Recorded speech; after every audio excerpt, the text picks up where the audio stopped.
talk to Jeremy Grantham on the equity side. You talk to, Gunlock on the credit side.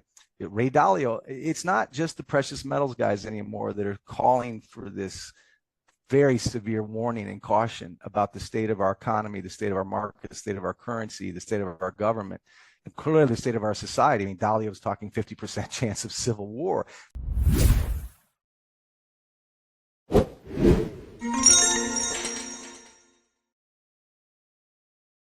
Welcome back to Metals and Miners. I'm its founder and its host, Gary Bohm. Today, we are fortunate to have with us Matthew Piepenburg. Matt began his finance career as a transactional attorney before launching his first hedge fund during the NASDAQ bubble of 1999 through 2001. He's operated as a general counsel, CIO, and later managing director. Matt is an author and widely respected conference speaker, a graduate of Brown, Harvard, and the University of Michigan. Matt is currently a partner at Von Greyerz Gold. Matt, thank you so much for joining us today. It's great to be here, Gary. Very much. So let's begin with the impact of the next U.S. president. Does a President Harris or a President Trump matter much in terms of what you expect to unfold with deficit spending, the markets, the economy over the next few years? Or do you expect the markets and economy to go through a specific cycle regardless of who is president? And what would the characteristics of that cycle look like to you? Yeah, it's certainly a timely question now with everyone, certainly in the U.S., but frankly around the world, watching carefully at this circus in American politics, from the debate to an assassination attempt to a dropout and now a new Democratic nominee. Obviously, people have very polarized views on this. I tend more towards the conservative bend, but regardless of biases on politics, I said recently in another conversation, and I mean this with all due respect, it doesn't almost matter whether it's Santa Claus in the White House. I almost feel sorry for the next president, unless they're very blunt about our macro conditions, our debt situation, and our bond markets. It's very, very hard to imagine how anyone can solve this problem, left or right, blue or red, male or female, woke or based, given so much polarization. In general, you can say historically, Republicans tend to be more market favored, more deregulatory. Tech seems to be favored. I think the Trump administration, which I think is, again, don't know, more likely it seems to me the momentum is behind Trump, but a Republican in general and Trump in particular is probably going to be more market favorable. Trump, when he was in office, had over 150 tweets of the correlation to the S&P and his presidential duration. So he takes the markets very seriously. He'll want to be very supportive. If Trump doesn't win, you'll have a Democratic president. Again, anything's possible. There's going to be a lot more fiscal spending, you would argue, with a Democrat in the White House. But I think given the fact that unless a president, left or right, blue or red, Republican or Democrat, is willing to make massive spending cuts on deficits, entitlements, and military, there is no other way to support that debt. And other than more lend and spend, or extend and pretend, which is to issue more IOUs, of which the world is less and less in love with, and then monetize that delta or that gap with some form of synthetic liquidity. That doesn't have to be direct QE. It can come from the TGA, it can come from the reverse repo, it can come from supplementary leverage ratios. There's all kinds of tricks to create liquidity that aren't direct QE. You can have the big banks do QE for the Fed, but it's just off the balance sheet, but it's still QE. In other words, more currency debasement, more debt to solve a debt problem. And again, I feel sorry for whoever gets elected in November and jumps in January, because, like I said, Mother Teresa, Papa Smurf, Santa Claus can't solve the debt crisis, which generations have given us, really. And politicians, and I'm cynical, and I can be equal opportunist cynic. I tend to favor those who are more blunt and more honest about the realities. You can pick whoever you think that is, but it would take someone with an immense amount of courage to try and get elected by saying, look, we have a real debt problem. We have a real currency problem. We have a real social problem that all stems from that debt problem, regardless of identity politics, regardless of woke versus based, regardless of your biases. Whenever there is invisible tax like inflation, and whenever you have such compounding inflation over and over, that hurts the soul, pocketbook, and mindset of the average American, the working poor, which I call the new middle class, who are living paycheck to paycheck. So when you have that kind of month-to-month pain and stress, economic, it can show itself in all kinds of other ways: identity politics, race relations, sexuality, transgender bathrooms, swimming teams with men and women, all this stuff can seem like it's the real issue, but the real issue is people are financially stressed. That seems so trite and derivative, but social unrest comes from financial instability, and the financial instability that we've created for decades and is now coming home to roost is going to be a challenge, Gary, for whoever is in the White House. I think if I were running for president, it'd be very hard to tell the truth right now about how serious the problem is. I do believe Americans can handle that truth, but then again, that's a risk. If you become too negative, too bearish, running for office, just like if you're working in a commercial bank on Wall Street, everyone knows the bears get fired and the bulls get hired. People want to hear good news. People want to tell good news. And I'm not trying to be sensational. I really am not. I've given this a lot of thought. I don't see an easy way out for the U.S. in particular, or the global economy in general, given that we're the home of the world reserve currency, given the level of debt we have. Our tax receipts and GDP do not cover that. As even Bank of America will admit, we've got 1.6 trillion in interest expense alone on our IOUs and our U.S. Treasuries. We don't bring that in tax receipts and GDP. Even the GDP growth we have is debt-driven GDP. So it's not, to me, it's an oxymoron. Debt-driven growth is not growth. So however I look at it, and again, not just a gold bug pushing gloom and doom to buy precious metals and pet rocks.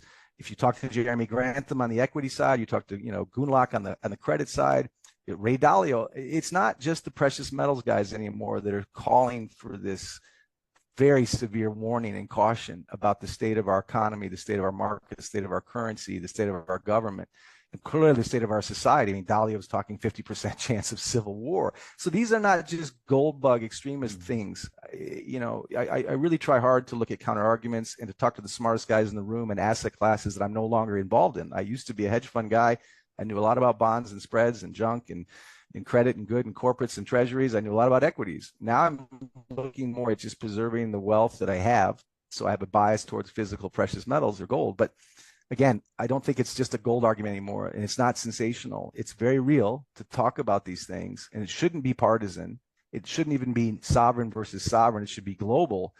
But I think we need more transparency, more honesty on the political side when we're delivering the message, and we need to be more realistic on the public side when we're making our votes, to your question about who's in office. But again, realistically, people tend to vote on being promised good news, not bad news. If I were a politician or if I were a Fed official, I'd probably keep promoting the be calm, carry on narrative. But sadly, I don't see how anyone gets us out of this mess. All right. Well, Matt, there's so much to unpack there, but let's focus on the debt that the U.S. has accumulated. It's over 35 trillion, I think, as of this morning, and especially over the last 4 years. I mean, the number is just astronomical. It seems to, though, like you pointing out, it seems to finally be an issue as interest rates are over 5%. Debt servicing has exceeded $1 trillion. And it's on pace for more than 1.7 trillion by the end of 2025. Net interest payments on U.S. public debt will rise to 5% of GDP, according to estimates, the highest by greater than 100% of any nation in the world. 76% of all personal income tax last month went to servicing the trillions of U.S. national debt, according to PhD economist Peter Sadange. Hemingway said that kind of debt will buy you short-term prosperity, but it does lead to some type of permanent ruin. Was Hemingway prescient, and are you anticipating some type of permanent ruin from all of this debt? And if so, how would you describe the ruin that you would be expecting? What is that going to look like? I think it's a brilliant quote by Hemingway that I've used it a lot in a lot of my articles. I've used it over the years. He said that, whenever there's a nation with its back against a debt wall, you'll get political opportunists promising temporary prosperity, but ultimately delivering permanent ruin in the form of debasing the currency and perpetual war. And again, let's unpack that in a second. Your other point you made in that long, very important question was just in the last 4 years, debt. We've had 11 trillion in new government public debt in the last 4 years. It took us 220 years to get to the first 11 trillion. So it's very important that the way you string cited those facts, because again, they do sound sensational. They sound crazy. The sad fact of the matter is reality is sensational. And believe me, in the gold space, in precious metals, and frankly in Wall Street, whether it's a meme stock in tech or AI, or whether it's gold going to 50,000 next month, there's a lot of sensationalism. But the irony of ironies is you don't have to do anything but recite those facts and then make sure that the audience, as well as ourselves, don't just treat those as abstractions. Trillions no longer matter. I call it the banality of debt. There was a famous Holocaust book by Hannah Arendt about the banality of evil. When you're killing millions of people, it becomes almost unthinkable. So even the horror of it kind of becomes banalized. Well, the debt levels have become banalized because we talk about 33 trillion, 34 trillion, 35 trillion in public debt, or over 100 trillion in combined household, corporate, and public debt. Those numbers are banalized now because they mean nothing. What's a trillion here, a trillion there, 1.7 trillion in interest expense? But if you take the time to look at what that means, that's unsustainable, and that's destructive to the currency. It's destructive to the dollar that you measure your portfolio, your salary, your checking account, your returns. So that goes to the Hemingway quote then. When you have these political opportunists who won't talk the truth about liabilities, expenses, fiscal deficits, twin budget and fiscal deficits that are unpayable and unsustainable, that the only way to do it is to monetize it with fake money, which is debasing money. That leads to what he called the permanent ruin after the temporary prosperity of a market that never seems to go down, and all the good news and all the just fix it with more IOUs. After that temporary prosperity, which benefited the top 10% of Americans, not the bottom 90, then comes the permanent ruin of that inflation, which we all feel, and frankly, permanent war, which we've been either in a direct or proxy war since the day of my birth, from Vietnam to the Ukraine. And you can get into debates about whether this is a good war or a bad war. And believe me, I have many friends who were in the services, and many of them, whether it was in Afghanistan, Iraq, they didn't really, frankly, know what that war was about. That wasn't really about, in their opinion, spreading freedom and democracy. Again, it's not to disparage soldiers. It's the policies we're making from Vietnam to the Ukraine. And I'm not going to give all my views on that, but the truth is that is expensive. Whatever you think of these wars, they're expensive. And all empires spread themselves too thin throughout history in wars. And all empires, without exception, when they get to that debt moment, they debase their currency to inflate their way out of debt. And we are in that moment of history right now, the fourth turning of Neil Howe and these other books that I've written about, a turning point. When as soon as we weaponized the dollar in 2022, I wrote an article. Is this how the West was lost? I mean, this is how the West was lost, because no matter what you think of the world reserve currency, and it's not going away, the rest of the world isn't going to trust it as much, which is why central banks are dumping U.S. treasuries and stacking gold. That's not a gold bug argument. It's just a fact. And it's why, that even the BIS has created gold as a tier one asset next to the U.S. Treasury because it holds its value more. So the world is turning its back slowly, not overnight, away from the U.S. dollar. Americans are losing the purchasing power as they feel every time they go to the grocery store, every time they pay tuition, every time they have a healthcare bill, every time they have a car payment. So when you add this incredible debasement of the currency through inflation, reported, misreported, grotesquely misreported, but felt, and then you add higher interest rates for the cost of that debt, and then you look at inflation and you listen to your Fed officials saying, well, we're down to 3.5 or 3.4. We were at 9 a couple of years ago. This is a victory. Inflation is a rate of change, not a price level change. So you have to think about when there was inflation at 9%, then 6%, then 3%, that's compounding. That means in the last 4 years, you have lost purchasing power to some measurements higher than 40%. So if you're making 20 or 30 on your S&P, if you're lucky, that's an incredible return. Or your credit pools or these other risky SPACs that you can get involved in, you're literally running uphill in roller skates, I say over and over, because you're actually not beating that hurdle of inflation. You're running to stand still. That also sounds sensational. But again, Gary, these things, if you take the time, you don't have to be a gold bug, you don't have to be a Bitcoin bug, you don't have to be a stock bull or a credit bull. If you take the time to look at the math and the history, what Hemingway said has been true without exception from ancient Rome to 1990s Yugoslavia to 1789 France to Weimar Germany to Franco Spain, Mussolini's Italy to today, even in the home of the great Iwo Jima, iconic flag, America, and great Hollywood and Clark Gable and all the great things that we all love about America, from the Yankees to the Red Sox, whatever you say, despite those nostalgic images, we are in a moment of history right now, which is hard to see because we're in it, Gary, but we feel it. Many people understandably don't understand supplementary leverage ratios or credit spreads between junk and corporates or high grade corporates, where they don't understand what the Federal Reserve really even does, or what is a TGA account, or what is a reverse repo. Hell, half the people on Wall Street don't know what those things are. They don't need to know that to feel that they're getting poorer, they're working harder for less. And then a gold guy comes out and says, well, look, this asset might hold value more than $1 bill or a $20 bill. That can sound scary. You don't want to hear it. But I think more and more people are becoming aware of this, whether it's gold discussions or whether it's credit discussions or equity discussions. And it doesn't mean the end of America. It doesn't mean the end of the dollar. It just means the dollar is being repriced, not replaced. And that America is going to be different. It already is different than it was 10 years ago. And it's going to be very different 10 years from now. So there's a lot there. I do want to focus on the de-dollarization aspect that you touched on in a moment. But Matt, first, the Fed has been squawking for quite some time, really for several years, about lowering interest rates. Right now, the market's betting that about 90% that the Fed is going to begin to cut rates in September. What will it really take for the Fed to initiate a cutting cycle? And what happens to the metals and the commodities in your analysis when they actually do start cutting the rates? Yeah, I mean, look, I made a prediction in January. Look, there's no one more cynical about the Fed and about these markets and about these bubbles than I am. But I even said in January, it's risk on. When Powell said in late 2023, early 2024, that 2024 looked like a rate cut year. And in January, they were talking 6 rate cuts. Right. And the markets went galvanic just on the talk of a rate cut. Now we're heading into, the end of the year, closing into the end of the year, summer and the end of the year. It's 95 degrees here, so I'm very hot at the end of the year here. But now we're talking about September cut. And that's what I said in January. So we'll probably get a cut in January, and it won't make a difference. The markets have been galvanic just on the thought of a rate cut. And of course, when the cost of money is a little bit cheaper, that's bullish for the markets. Of course it is. And if they do 3 rate cuts, that's even more bullish for the markets. But it almost doesn't matter because the end game is still going to be inflationary. A rate cut is going to be inflationary. If they stay higher, that's going to be inflationary because the only way to pay that interest is to print more money to cover the interest expense. Either way, you're debasing the dollar.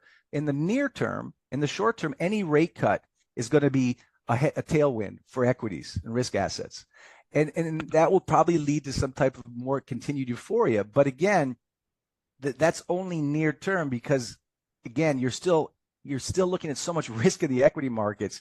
But even then, even if you're getting a slightly 4 or 5% higher return on your portfolio, you're measuring that in increasingly debased dollars. So I think the Fed is trapped whether they cut or go longer. Either way, it leads to an inflationary end game where you're debasing the currency, you're debasing the dollar, you're cutting rates, or if you stay higher for longer, the interest expense becomes so high you have to create more liquidity, which is more debasement. So it's still inflationary. That does not mean, real quickly, that you can't have disinflationary forces in the interim, like a major recession or a market mean reversion if these markets ever go below their mean. Many would argue that they will and can. But again, no matter how you place it, you can buy time. You can buy even more air under this bubble in the equities market, but you're still measuring that with dollars that are weaker. And that's the hardest thing for people to see. They just can't look deeper under the hood of what inflation is doing to it, whether it's at 9% or 3%, Gary, unfortunately. Well, recency bias probably plays a role in that, but it's been estimated that U.S. banks are currently sitting on over $500 billion in unrealized losses in their securities portfolios. Are you seeing any signals of a looming banking crisis, either because of the bond portfolios or because of bad commercial real estate loans? And how bad do you anticipate a crisis to become? Again, this will be sensational. This is a gold bug guy, got a caveat, but I absolutely see a banking crisis. And what's interesting is don't take my word for it. Take the Federal Reserve. And when I say the Fed, don't take Jerome Powell or maybe Janet Yellen, the former Fed chair. I was talking and listening to Thomas Hernick, who was the Kansas City president of the Kansas City Fed, one of the few truly honest brokers at the FOMC, who was always trying to veto Yellen or Bernanke, always trying to caution, because what Thomas Hernick was saying when he became a Fed president as a younger man, his mentor said to him, when you make decisions at the Fed, make decisions for the long term Let the short term take care of itself. In other words, allow certain constructive destruction, but think longer term, generationally, what's best for the next generation. The irony is, and excuse me again, I'm sweating in this 95-degree heat. The irony is what the Fed has done is the exact opposite. This is what Hernig was so upset about. This is what he was making a very good point, because what they've done is think only in the short term. Every dip was a buy. Every crisis required more liquidity. Every panic required a rate cut. And so what that did was it gave more fuel to a bubble. It gave more synthetic liquidity, but also created more pent-up kinetic inflation. And so they were not thinking longer term. But what's interesting about what Hernig was saying is, by the way, he was a former bank regulator, an FDIC official before he was at the Fed. So he understands banks and bank balance sheets. And we've all heard about non-performing loans, the commercial real estate side, and these banks, and they're appalling beyond just New York Community Bank and others. It's the too big to fail banks that are sitting on probably $600 billion in underwater U.S. Treasuries under the higher for longer policy. When mark to market, they're negative. But far more important to Hernig, who certainly knows banking better than you and I, and who's being honest and who knows the Fed, he said far more important is the trillions in non-performing loans, many of them commercial real estate loans, that are underwater and not going to get better when they're trying to refi at a higher rate, which is another reason why the Fed will want to reduce rates. But those sick patients are already past the Rubicon of terminally ill. And so you do have a major banking crisis on the horizon. I do not know when. I do not know how. Arguably, a rate cut could help that, give a little relief. A lot of these junk bond or these triple C companies or a lot of these commercial real estate organizations have to refi at some point. They have different maturity dates. There's 740 trillion or billion coming out in this year alone, but another 1.2 trillion next year. But if they have to refi at a higher rate, they can't. They just can't afford it. So they default. If they default, the bank's balance sheets get crippled. But you could argue that these commercial banks are too big to fail. They'll find some backdoor way to bail them out. They'll give them par on their treasuries. They'll give them less regulatory constraints. They'll allow more leverage. But that's just making the investor or the depositor more at risk and not being understanding the real risk that they're in. But to your simple question, again, banking risk is not a sensational topic. It's a reality. Look at the math. Look at Moody's. Look at the default rates they're calling these big banks. Look at what Hernig is saying. A guy who has no horse in that race about big banks failing. But because of all these years of short-term thinking, these banks have levered themselves into bad loans, and then the Fed has raised rates in addition to that. It's a perfect storm for these banks. It just is. Yeah. Wow. So hopefully they'll get ahead of that and smooth it out. But it'll be delaying, kicking the can down the road. But at this point, which version is better? I don't know. At least 45 countries, you were talking about de-dollarization, at least 45 countries have trading agreements outside of the dollar. Compared to the overall trade amount, it is 100% on the margins. It's not a ton compared to the overall, but it is still happening. So clearly the dollar is not going to implode or cease to exist anytime soon. That is true. Mm-hmm. But that said, as more and more transactions occur outside of the dollar system, what do you see as the impacts to the economy and to the markets? It's a very important point. You know, again, even when I wrote How the West Was Lost 2 years ago, I said this was not going to happen overnight. Just like when 1971, when we went up the gold standard, didn't kill the dollar overnight. Gold, the U.S. dollar versus a milligram of gold since 1971 has lost 98% in purchasing power. It didn't happen overnight. And the weaponization of the dollar and the de-dollarization that began in earnest in 2022 isn't happening overnight, but it is happening faster than when people, even I realize. 45 nations, doing transactions outside the U.S. dollar, that's a headline. But to your point, it's on the margins. 80% of FX transactions are still in the U.S. dollar. U.S. dollar is still key to the SWIFT account for bank transfers. It's still key to the derivative markets. The U.S. Treasury is still key. It's still part of the petrodollar. So again, the U.S. dollar does not die because we weaponize the dollar against Russia. But what is happening is not that the dollar is being replaced. And there's not going to be a ruble, world reserve currency, or a yuan, world reserve currency, or a real, or a rupee. Of course not. The dollar is still king of liquidity. But as a store of value, it's not sensational to say that no one wants it. As a store of value, the central banks watch what they do, not what they say. I keep saying it's like watching Robert E. Lee march across the Potomac on his way to Gettysburg. If you're a scout in Maryland and you see the army coming, you know they're not coming for a tea party. Something's happening. Watch what they're doing. The artillery, the cavalry, the operations, it's all coming. So something more than a tea party is on the way. There's a change, and you have to defend yourself. Well, what are the central banks doing? post 2022.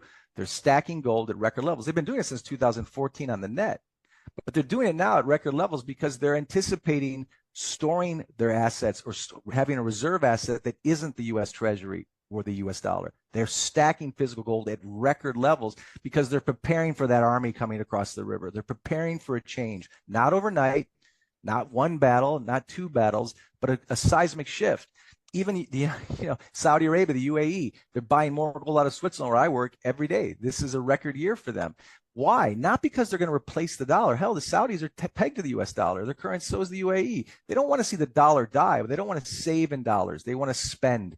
They want to use it for liquidity. That's what it's good for.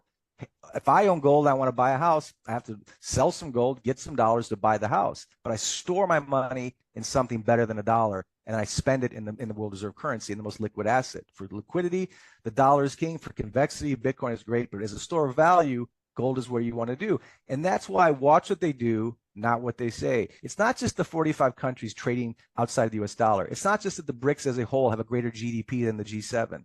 It's not just that the petrodollar is under slow threat and that the UAE and the Saudis are looking more to China and China's looking more to Russia than they are to the U.S. That's just a fact. But it's the fact that this tier one asset that even the BIS is talking about is no longer the dollar, it's gold. That's very good for gold bugs. Of course, that's going to be my bias, but it's also an objective reality.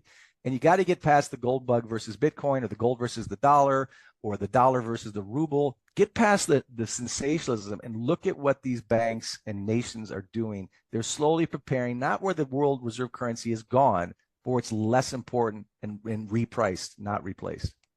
I want to underscore that gold as savings comment. I think that's so critical. I mean, keeping the money in the bank or alternative investments, keeping it in the dollar is, if you've been paying attention to the math, the degradation of the dollar, it's going to continue as it has been. Maybe it's going to speed up and get worse, and the savings are going to be eroded, but they're not going to be eroded in gold. That's been proven.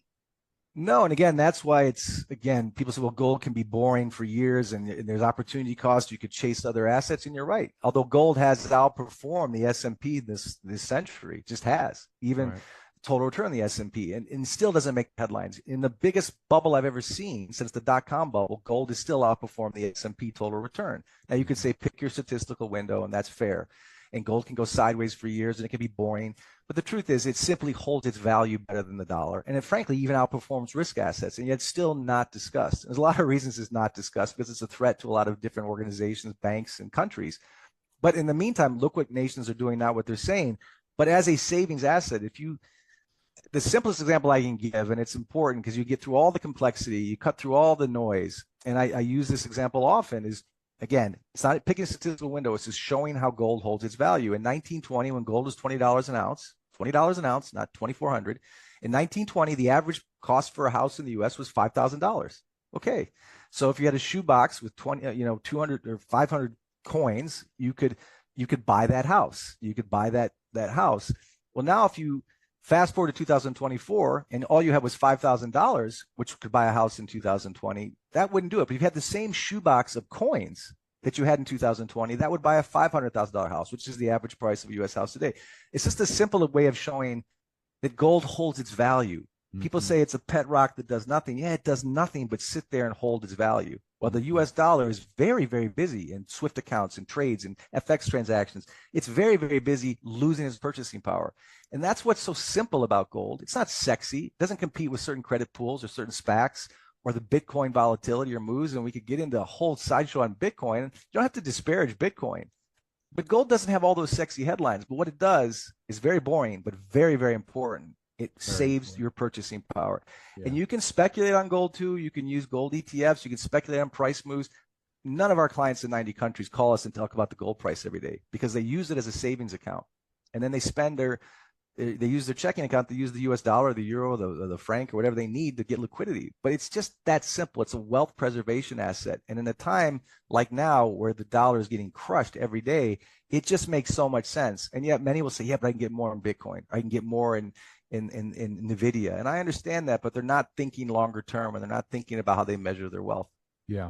So Matt, de-dollarization has been, in my opinion, from the outside looking in, classified really as a debate instead of reality. And it seems that it's more reality, even though it's on the margins. It seems more reality than a debate. What are the implications and concerns for the everyday person moving forward of this de-dollarization reality? Yeah, I think it's important to keep a rational, sober mind and keep an open mind without having to pick a camp. I think if you go to the dollar is dead, the US is over, and it's useless, it's going to zero, that's extreme. If you go to the other extreme and say, look, we're the best horse in the glue factory, it's all relative, fiat versus fiat, I still think the dollar is the best. I need to own it. There's no other place I'd rather be. Certainly if I was in Argentina or Turkey and watch what the peso and the lira would do, the dollar is far more important than the local currency. So you can't just poo-poo the dollar as a joke or laud it as immortal. They're both wrong. The dollar is not immortal, and it's not a joke. It's just changing. It's just being repriced. And so to your question, the de-dollarization thing is real because, again, it's the fact that the BIS and that other countries are seen as a tier one reserve asset. There's going to be less and less demand for U.S. dollars and U.S. treasuries in general. If there's less demand, price power of the dollar goes down. Now, there are very smart people like Raoul Paul or Brent Johnson who are, convinced that the DXY is going to go to 150. And I'm not saying they're wrong. I don't agree. I take Jeffrey Grunlack. I think we'll stay in a 100, 108 DXY range because I think there's just openly less demand for an asset. Who wants to own an asset that can be taken away from you at will or that doesn't hold its purchasing power because of the debt of its sovereign holder? And although the U.S. is still the most important country in the West financially, its IOU doesn't give you as much. It doesn't beat inflation. It's an infinite asset, but it doesn't hold its purchasing power.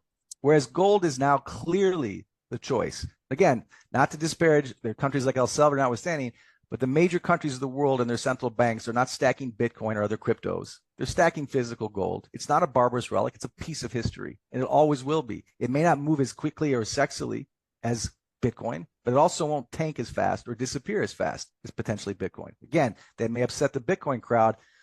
I think it's a mania, but I could be wrong too. But I do know this. I'm not worried about what gold will do in preserving its purchasing power. And that de-dollarization that you're seeing through the central banks, through the BIS, and frankly, through more and more sophisticated family offices and high net worth investors is just the march of history and math. Currencies are debased, to Hemingway's point, and people that don't want to be in permanent ruin have to think about wealth preservation, not just wealth enhancement. And ironically, gold has been doing both. It's increasing in value. It's outperforming optionality-wise the S&P, but it's also preserving your wealth better. And the de-dollarization is undeniable. It's not a debate. It doesn't, though, go so to the extreme where America disappears or the dollar is no longer key. It will always be an important asset. I absolutely agree with that. I just don't think it's going to 150. So over the last 50 years, there's been many unforeseen events, some call them black swans, that have helped to shake and shape markets, the economy, and ultimately gold and silver. Events such as August 15th, 1971, the pause of the gold-backed dollar by President Nixon. Temporary pause. The pause, or the 1987 market swoon, or the 2000 dot-com bubble burst, or the 2008 great financial crisis, or the 2020 pandemic. Are conditions becoming favorable again for another unforeseen event to severely rattle markets, the economy, the faith of consumers everywhere in the current financial structure? And I want to point everyone over to our Substack. It's free. Go to metalsandminers.substack.com. We post free content on the consumer, economy, markets, AI, individual metals and miners, and we put up every single expert interview just like this one that we conduct. When you subscribe, we want to give you a free gift. It's a report that we wrote. It's based on the important Ray Dalio foundational premise. It's titled, "If You Don't Own Gold, You Know Neither History Nor Economics." This free gift is a must read for everyone on why we all should own gold. So head over to metalsandminers.substack.com, put in your email address to subscribe and receive the free gift on us. Also, I'm positive that you've enjoyed the conversation with Matt as much as I have. Please let him know. Hit the like and subscribe button and leave a comment below the video.